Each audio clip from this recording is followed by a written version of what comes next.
Jeune et jaune vous dit bonjour.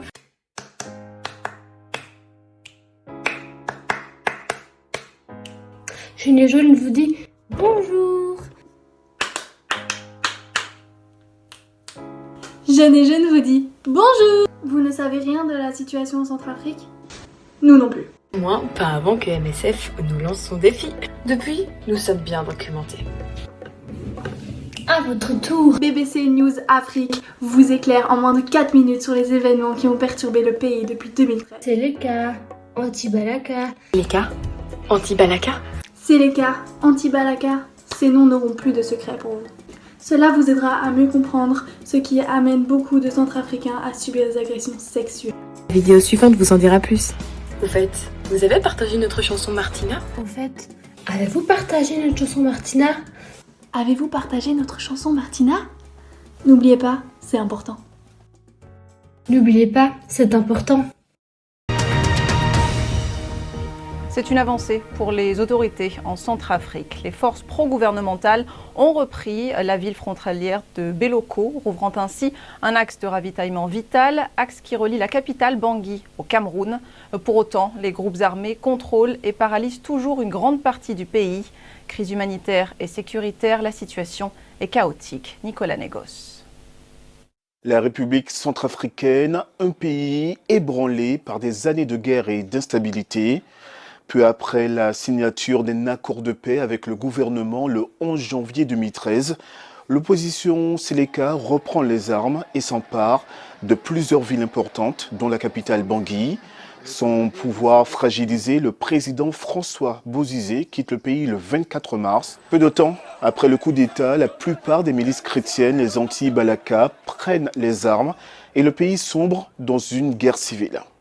L'année suivante, la MINUSCA voit le jour, formée pour ramener la paix avec 12 000 casques bleus. En 2019, le gouvernement dirigé par Faustin Archange Touadéra signe le 8e accord de paix avec 14 mouvements rebelles.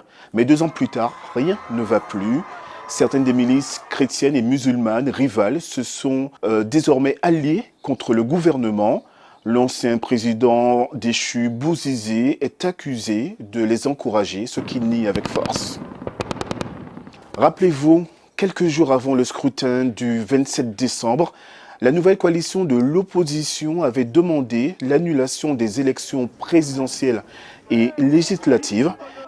Ces élections ont pourtant été maintenues et le président Touadéra a été réélu. Mais c'est le peuple de la République centrafricaine, encore une fois, qui paie le prix fort, alors que les hommes armés se battent pour le pouvoir. Avant cette dernière crise, plus d'1 million de Centrafricains avaient fui leur domicile. Les témoignages d'abus commis par les groupes armés, notamment les violences sexuelles, des attaques contre les électeurs et des pillages, se comptent par centaines. Et la situation reste problématique. Plus de 70 000 Centrafricains ont embarqué dans des bateaux de fortune pour traverser le fleuve Ubangui afin de rejoindre la RDC. Je suis juste partie avec mes proches. J'ai amené mes enfants et mes petites sœurs. Et je me suis enfuie.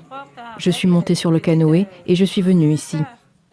Le contrôle de la capitale Bangui est vital. Les rebelles ont mené des attaques mais ont été repoussés par une coalition de soldats de la MINUSCA, du Rwanda, mais aussi de la Russie. La stratégie des rebelles est donc maintenant d'empêcher la nourriture, les médicaments et l'aide humanitaire d'atteindre Bangui. Cela a été le cas pendant 50 jours. Hier, un premier convoi d'aide humanitaire est arrivé dans la capitale. Les marchandises d'ailleurs ont disparu des marchés et des magasins. Tenez-vous bien, 1 kilo de farine coûte désormais $100.